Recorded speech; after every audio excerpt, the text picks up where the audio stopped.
You say, yes, the worst is behind us in the equity market, but you also think that the best is behind us, too. Stocks have staged a strong recovery since late March. What do you mean there? Explain what that means for, as we've been calling it, the path forward. Sure. And thanks for having me on.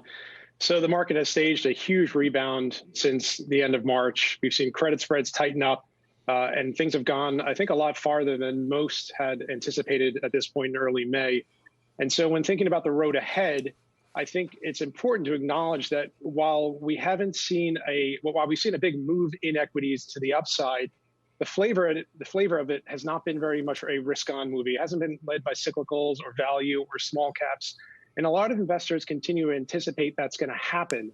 And my point about that we've already seen the best move already behind us is to say that usually that's when that happens. That's when you see small caps lead. It's usually off the bottom when the markets are oversold and you get a rebound off of something that was quite disastrous and as it was getting priced in, but then turns out to be not quite the case. So I think going forward here, we're going to be digesting a PE of now 22 times forward earnings for a while we see how the evolution of the economy returns back to normal.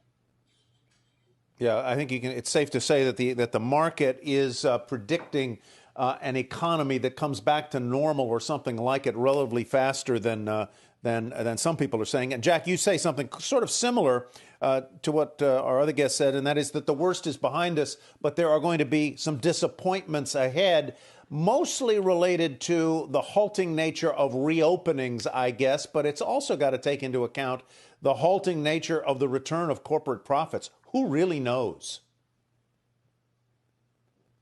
Yeah, that's it, Tyler. Jack? And, I agree with Michael. I agree with Paul Tudor Jones also that, if you look at equity assumptions, look at what's built into equity markets, it's probably pricing somewhere between most likely case and best case. And if we can pull everything off, then, the equity markets justify where they are today.